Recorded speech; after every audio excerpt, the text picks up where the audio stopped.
Hello everybody and welcome to our online workshop, Power Drops.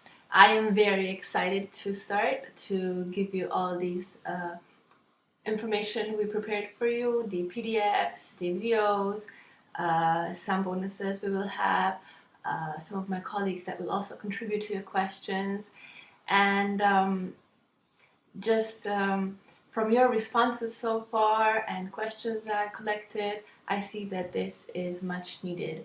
So I'm very happy and excited to get started. One of the reasons I call this workshop Power Drops is to give the power to you, to teach you how to get the maximum power and efficiency from the essential oils. What are the things you should be looking for in the oils you already have and might be using for many years? Maybe you'll get a new perspective. I really hope so, to open up some new possibilities for you, to make your work easier, faster, more efficient, to give you more confidence into blending, to show you what you might be doing wrong. Hopefully not, but definitely could maybe do better, or just have a new perspective on things, more creativity, more confidence, all this nice stuff. I will concentrate on the questions that you have. That is why we created groups, and why I want you to have a group while we're following this workshop, so I can have your feedback, so then I can address your specific question, modify the videos if I need to, modify the information we're giving to you, ask my colleagues to give some more professional advice on the specific areas of need. So today I will start with how to eliminate stress and empower courage with aromatherapy, and also have a little bit more specific moods you want to work on. Make sure to download all the PDFs that we are going to put up for you. I'm going to put them up on different days as we prepare them and modify them for your specific needs. I will also have colleagues contribute with some questions you had about different infections and blending techniques, and just all sorts of wonderful stuff. So let's get started. Let's look at how to eliminate stress and empower courage with aromatherapy. So this was one of your questions, and let's see how I would go about this. The first and the easiest thing to do is for me to type in stress in Dropsmith. So if you go to catalog and you go into search box, you can type in stress, or anything else you may need. So you might want to be more specific. You might want to write anxiety, fear, panic, just maybe for elevating your mood. You can go and try to be as specific as possible, and I'll show you why. So see, when I typed in stress in our database today, when I'm making this video, we have 362 oils that are associated with stress. So that's many things to choose from. You will get more specific information in the oil. So for example, let's click one that you probably have. Everybody has lavender in their cupboard. So let's click lavender and see if that we can actually get more information on lavender than we know, and we probably all know a lot. So when you click on the oil you want to look at, you will get the properties here, right on the left. That are the properties that are scientifically proven. And lavender has been very well researched, so as you see, we have lots and lots of information. And if you click on it, you will have references. So for example, lavender has been tested as a sedative. We have quite a few references, and I really do encourage you to read more. Here you click and you go to the abstract and read a little bit more about how this particular research was done. Is it applicable to your case or not? This is what you want to know, okay? So just because something is sedative does not mean it will work right away, or it will work on you.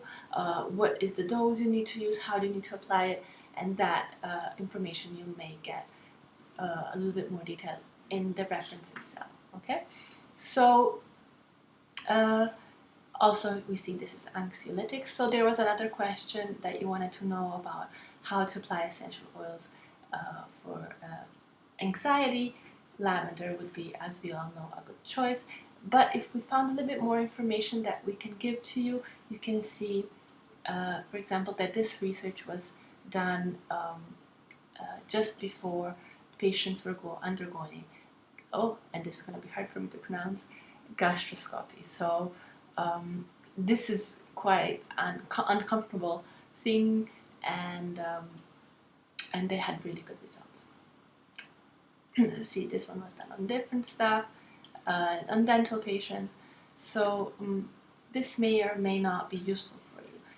And because research, unfortunately, in other essential oils is quite limited, as in they didn't do it enough, research on the specific oil you may be using, I also include application section, and this is where I included not only research but books from my colleagues from different areas of aromatherapy, clinical wellness, some very specific things. Also, I included we quoted information from aromatherapy journals, which is, in my opinion, priceless, really, because we are quoting people's work.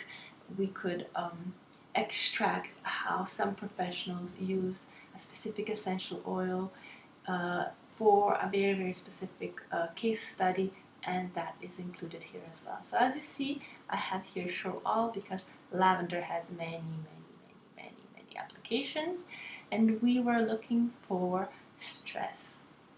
So let's see, here we have on the top you have the effect on the body, and below that you will find the effect on the mind and the emotions. So just so you know, see, we come up to the last letters, and then we start with A again: aggression, calmness. This is something that's welcome at this time, and this is from a wonderful international journal of clinical aromatherapy, and see, it was done. It's recommended to calm a child. We are looking for stress, just so that I don't get sidetracked. Stress. So see, there's lots of authors and research that is actually recommending lavender to relieve stress, harmonize and balance the mind, excessive stress. So this is all very useful at this time. And later on in the next lessons, and also I will be sending you another PDF more precise on how to apply this in practice. So today I will introduce you how to find the information you need right now, and perhaps how to what to look for, and then as we go on with the lessons I will get more and more practical, and then of course you will also receive some recipes on certain things and issues that you hopefully will be commenting below these videos, and then we can address them to you. So you see, this is really nice because lots of authors are using it for the same thing, and of course I encourage you to click on read more again, and that will then take you to their site where you can buy the book or see who the author is and see if that author is someone who resonates with you. Another question I have here, your questions by the way, so I might be looking at my paper, with the emotional and psychological states, was sleep, something you wanted to know about. So again, lavender has a lot of information on sleep, how to use it, that it has been having positive effects, and again, if you click on the reference, you will see a little bit more information on how, for example, this is for sleep disorders. Then here it was mentioned again in the Journal of Clinical Aromatherapy that improved subjective quality of sleep, so the quality of sleep was better. And then here, Madeline, another book I really recommend, is how sleep. She uses lavender oil in cases of sleeplessness and pain. So if you have pain, and that's one of the reasons why you're not sleeping, lavender is again a great choice. Restless sleep. So just to give you that extra information on how to use this oil. Tension was another question of yours.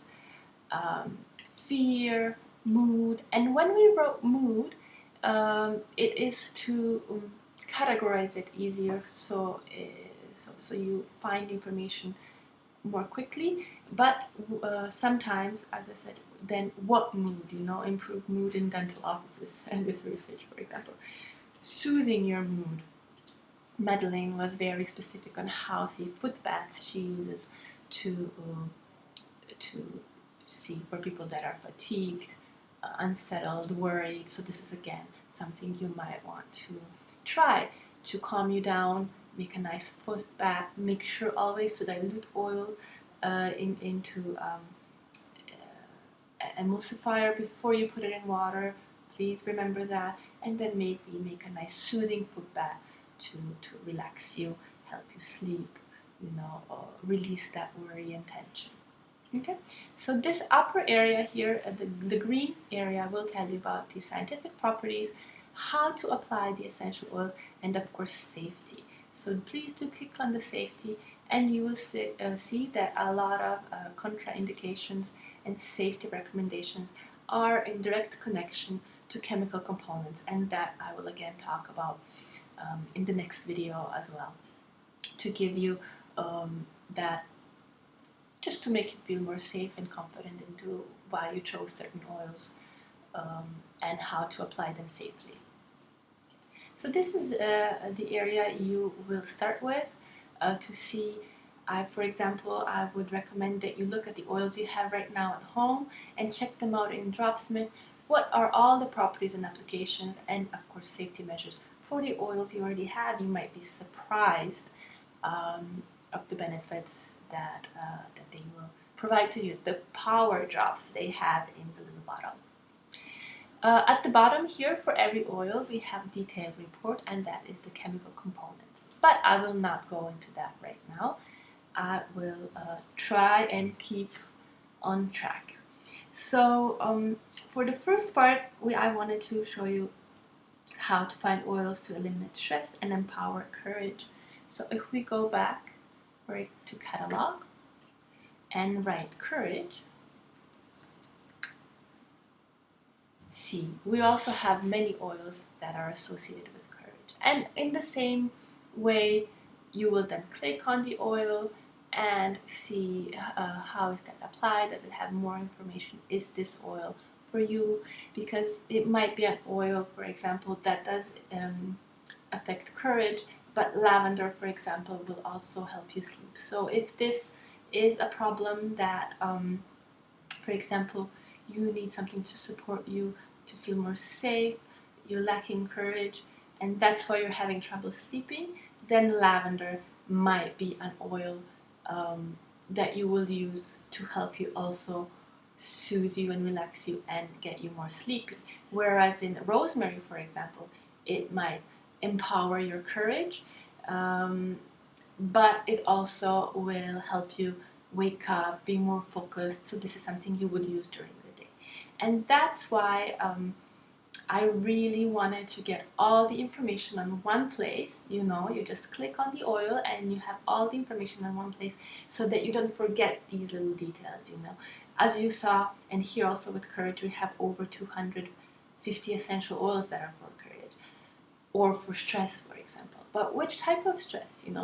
Stresses come from different places. I might be stressed and not sleep, as I said. I might be stressed and have an effect on my appetite. I might have headaches from the stress. Am I less concentrated? Also with courage or anxiety, it is very specific for each person, and we want you to get the most out of these essential oils, out of these power drops that you're using, and that's why you need to know as much information as possible to make an adequate and safe choice for you. At least that's how I feel, and that's what I want to give to you. Okay. So Also, there was a question of which oils I recommend for certain issues on the mind, body, mind, and soul level, and I'm very happy you asked that. And as I said before, so let's click on one oil. Okay, I said rosemary for courage, so let's look at rosemary. And the reason I clicked rosemary is this is probably another oil that most of us have at home, and today I want to focus on the oils that you already have and how to use them efficiently now without having to spend the money on the new ones. You know, this is also something that I'm very keen about, the ecological part of it, you know, the sustainability. Let's use what we have the best we can. And how can we do that? The more information we have, more we know about the essential oils that we are using, better we can use them. You know, you can use the amount that you actually need, not more or less. Sometimes it's not efficient because you put too much, and sometimes it's not efficient because you put too little. It is it's an art form. It's the beauty of aromatherapy. So with rosemary, what I wanted to show you here is the body, mind, spirit connection. So what I will point out once again is application part. This is where you want to look at.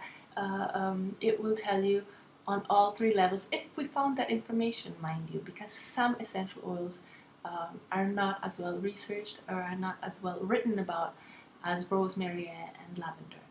So with rosemary, first, and with every essential oils you will look in Dropsmith database, first we have how it works on the body. So again, you will see that the air purification is another question we have, and we will address it in the next video. In the next lesson, I will talk about air purification and antiviral properties. So air purification, airway infections, you know, this is all the questions I've been getting from you.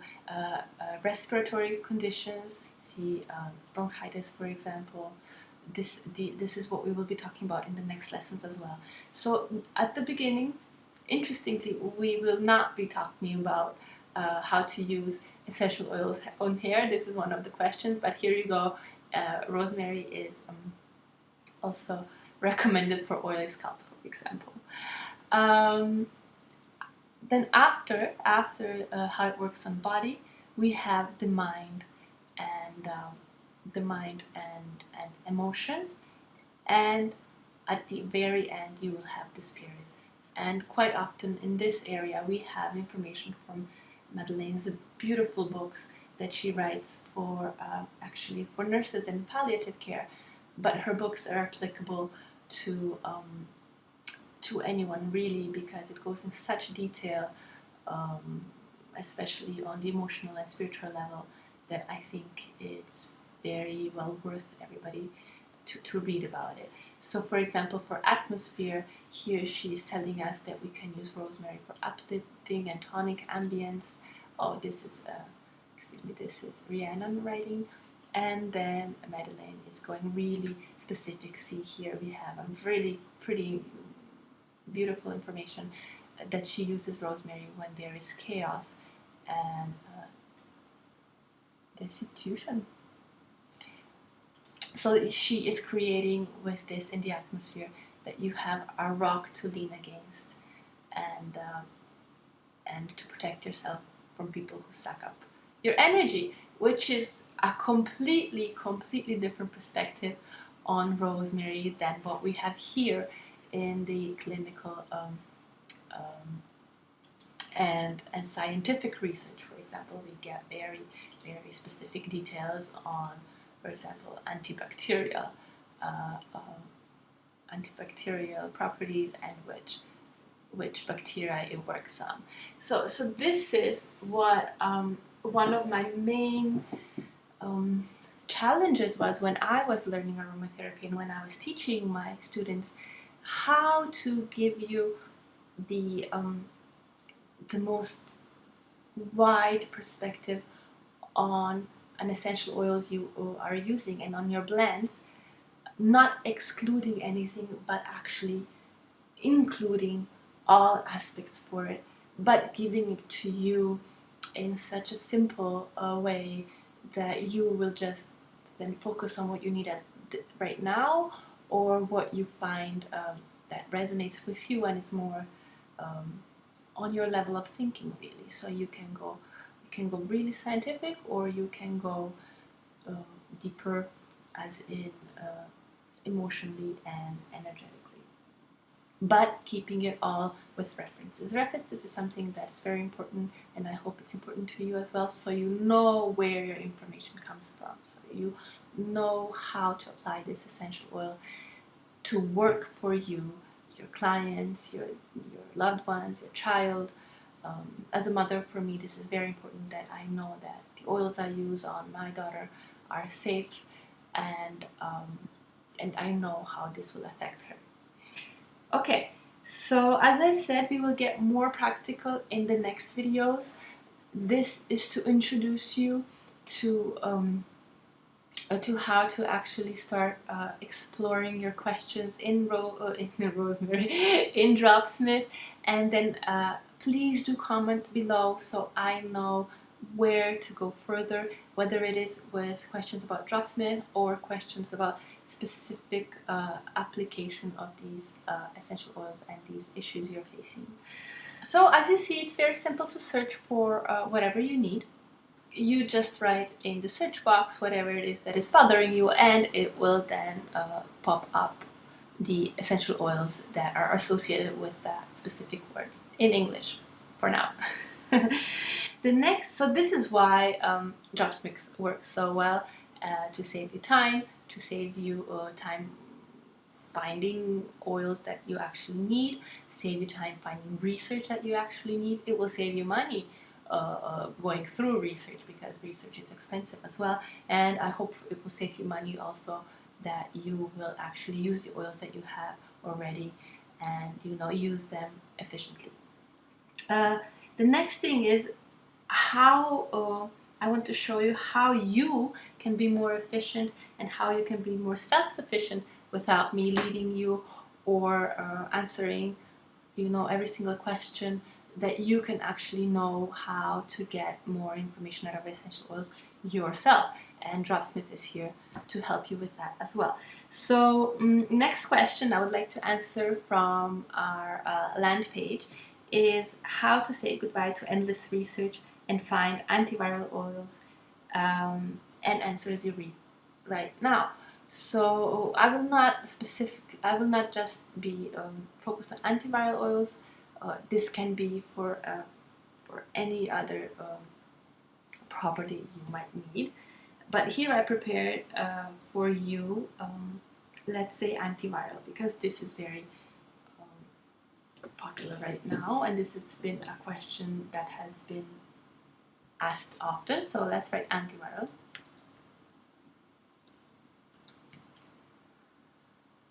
So we have 103 oils today that have been associated with antiviral properties, and I like to look at my oils as many as possible, so I will look at them 64 items. See, quite a lot of oils we have here to work with. So the first thing you might notice here with Eucalyptus radiata is that that it actually, under scientific properties, we do not have it. We have antibacterial, and you can see really nicely on which bacteria it has been tested on. The same with antifungal. For repellent, this is also something that's very useful. You know which mosquito it was actually tested on, but no antiviral. And why is that? It is probably because it is for sure because we haven't found information or research in English that we can quote that it is actually been tested on antiviral activities. But what we did find was under respiratory conditions, you will see that it has been actually recommended because of its antiviral activity. So this is what I wanted to address with antiviral activity and any other activity that's antimicrobial or whatever. when we look at essential oils. First of all, we might not have research done on the essential oil itself. It may be on the chemical component, and I will show you that in just a few moments. So what sometimes happens, not sometimes but very often, is when you read it in a book or you have a lecturer telling you about properties of these essential oils, is what he's actually telling you is properties of the dominant chemical component in that oil, which is not the same thing. Okay, so we have research that has been done on the essential oil itself as a whole, as a synergy of a cocktail of these chemical components, and then we have research on specific chemical components. And what I am guessing, because I've seen this a lot with many eucalyptus essential oils and their strong activities, is that it's because of a very large amount of 1,8-cineol that is in, for example, Eucalyptus radiata or Eucalyptus globulus and some other species. See here we have almost 70% of 1,8-cineol, which has been tested for many properties, and one of them is antiviral, if I'm not mistaken. Here we have here we go. It has been tested on several viruses, and that's the second point I want to make. When an essential oil or a chemical component is said to be antiviral, antibacterial, antifungal, whatever, repellent, it does not mean that it will repel all insects. It does not mean that it is effective on all viruses. And that is something to consider when blending.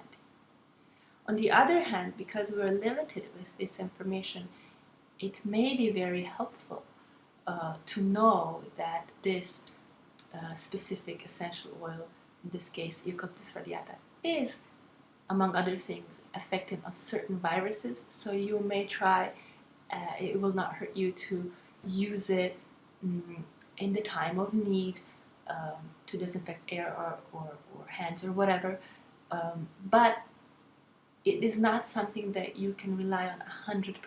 Okay, just be aware of that. That when somebody says this is antiviral, it's not specific enough to the virus that you want to address, unless it has been tested on that very specific virus. For example, here we have more information on which virus it was tested on. And then you go a step further and you see if it's an in vivo test or in vitro.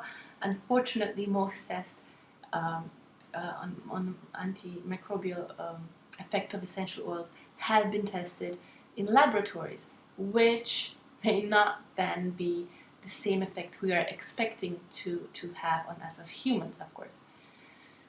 So these are just some little pointers that I would love for you to be aware of when choosing an essential oil, not to make you disencourage, but quite the opposite, to empower you, to give you that power of, wider thinking, more information to consider, to make a really effective choice for you and your family or clients. Okay, so as I said, here we did not find research that supports that Eucalyptus radiata as a whole has an antiviral effect. And if somebody out there has that research, please give it to us, send it to our support mail so we can include it, because research is growing every day, and we are doing our best to be up to date.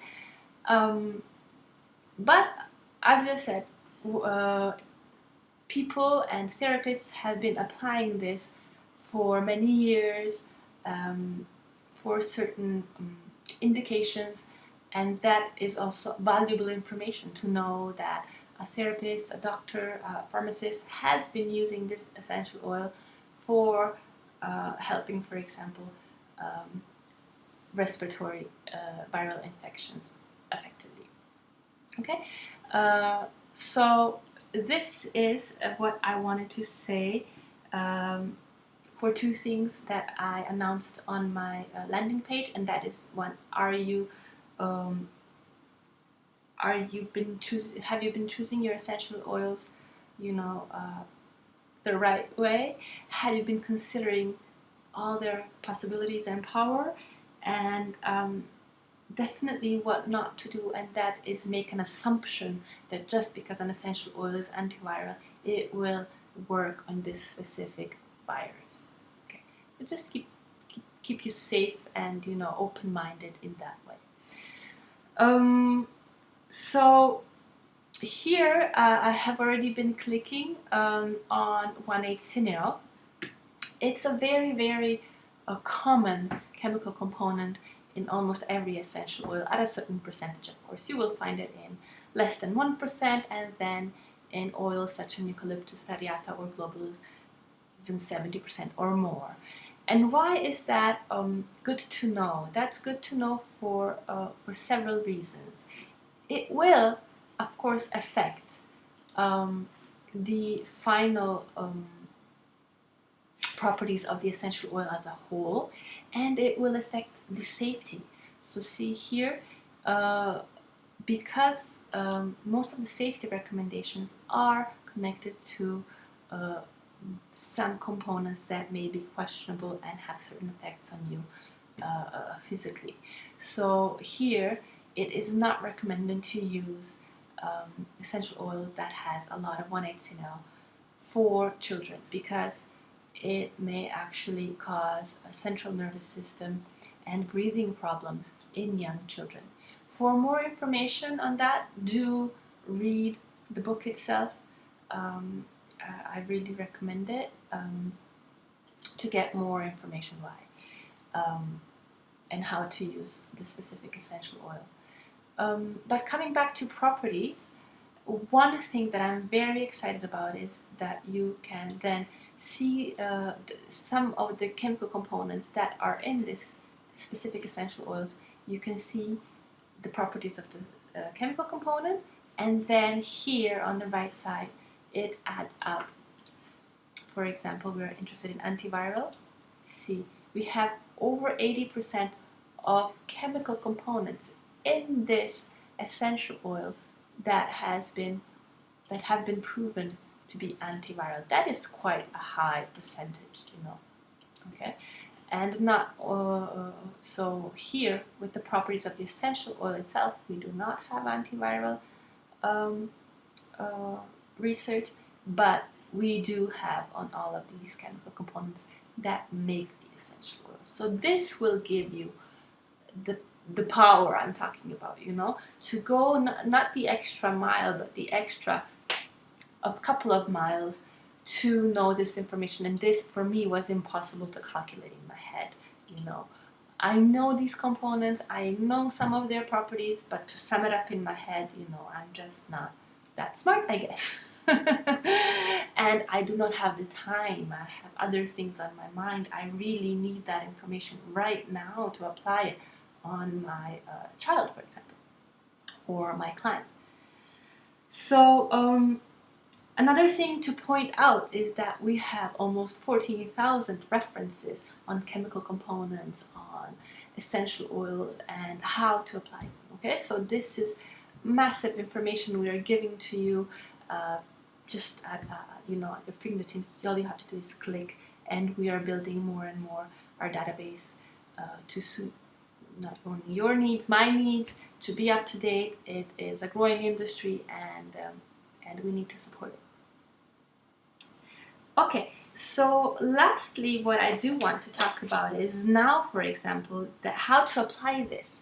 Now that you know 1,8-cineol is useful for viral infection, you might want to find out what other essential oils have 1,8-cineol. So all I do is I can copy this, or you can type it in yourself, and then go back to the catalog. I will use the filter itself. So here you can filter by different things that is fun to test, and plant part, for example, but you can do that on your own. Here is the magic. So you go and you type in 1,8 cineol. I will just paste it now, and I will choose 1,8 cineol because I need it for a certain issue, in this case antiviral effect. So I will look firstly, if I leave from 0 to 100, it will show you all the essential oils that have any amount of 1,8 cineol. So let's just first take a look at them. So as you see, we have many oils. We have over 350 essential oils that have any percentage of 1,8 cineol. So let's look at them. And this is the power I'm talking about, you know, power of choice. I have much more choice right now than I did before, now that I'm actually searching by the chemical components, okay? But if it has little of this this chemical component, it might not be useful for me. So I will boost it up to, let's say 50%. So any oil that has over 50% of 1,8 cineol, let's see how many we have. So now we have 33, and as I said, it's mostly the eucalyptuses, some very interesting sages that I personally never heard of. Maybe you did, Ravinsara, that we will talk about one of the upcoming courses as well, lessons. Okay, so these oils, as you see, and you can see already by the yellow, they have a large dominating percentage of 1,8 cineol and may be useful for this particular need. But let's bring it down to 30%, which is still quite significant. Okay, and with 30% we have even more oils, you know, at our disposal. So one of the antiviral chemical components is 1,8 cineol, so let's bring it down to at least 20%. Or yeah, let's bring it to 20. And then I know that another one we have is alpha pinene is also antiviral. So alpha pinene, and let's see oils that have over 10% of alpha pinene and 20% of 1,8 cineol. So now we're working on a synergy, and this is something I would like to go deeper in with the next lessons.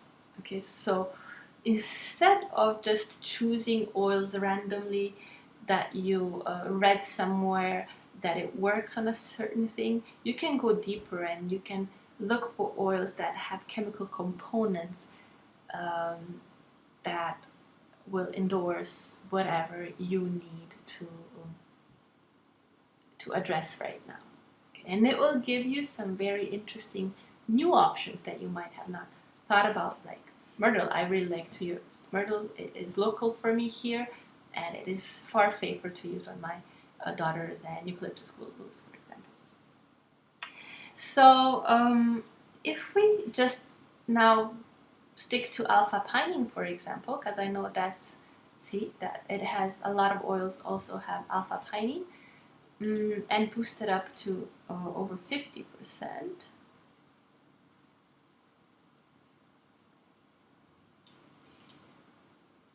Voila, now we have a whole new playground.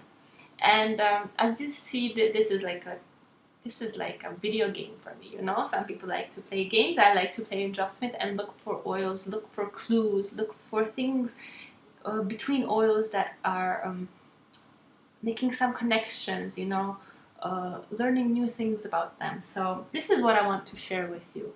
A new and modern look at essential oils, because it's available now, because we have all these tools, all this technology that can provide that for us.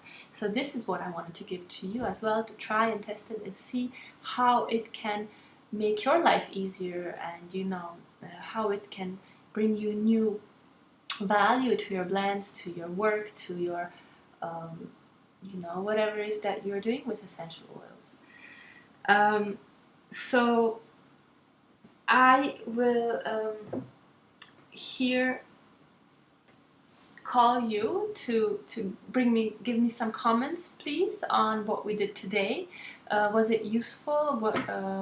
Were there any questions, something unclear? Which area do you want to go more specific in? As I said, we will get more practical as we go along.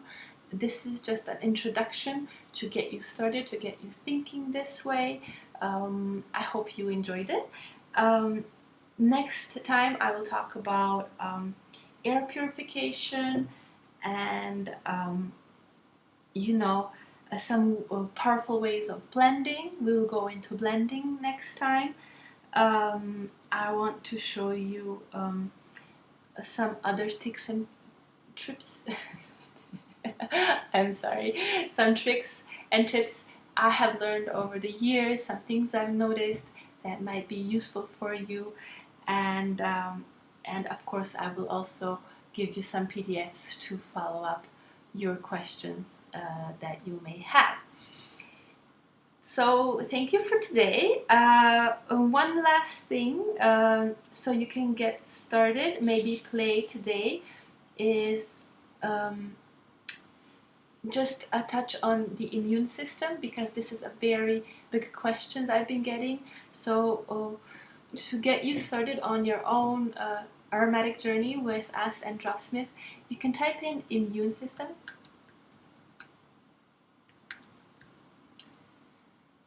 And you will have some oils pop up for you, okay? So one thing I wanted to show you and actually kind of warn you about is, if we go to tea tree, for example, you might see things like this, and that is that it has been tested on it is immunomodulatory.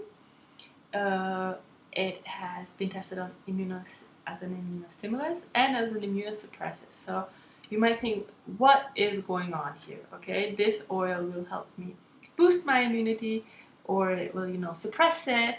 Immunomodulatory means that it will balance it, and which one is true? And the answer is that it has been tested on all three. I'm sorry, and it's just the way it is, and it showed up to be efficient in all of these areas. And we had some really tough calls to make here at Dropsmith with my research, wonderful research ladies. Should we then include this information or not? And we decided to give it all to you, and you can go to and read the research yourself. That's why you always have the read more button, and it will take you to it. But my personal opinion on this is, if the tea tree is immunomodulatory, it will of course affect your immune system, whether you need it to be stimulated or suppressed. So that's why I'm guessing, and this is my personal opinion, it was actually affecting on all three of these areas, because that's what it does. Okay, and then how to use that on the immune system? You go here in application, and for example, Sribor Markovic, who is a wonderful pharmacist in Croatia, he's a doctor of pharmacy actually, and has been using essential oils in his clinical practice. He recommends it for immune system depression, and he actually used dermal application. So this is something you may use at this time, and I hope that it's helpful, because immune system is something I have been getting quite a lot of questions on. So as you see, I can go on forever, but I'm sure you all have other things to do as well. I'd like to thank you for today. I hope you enjoyed the video. I'm looking forward to your comments, and I'm very excited for this journey. It will get more and more intense also, I guess, as we're coming to the inevitable end of it. So take care. Wishing you all a beautiful day ahead, and watch out for the next mail. Bye everyone.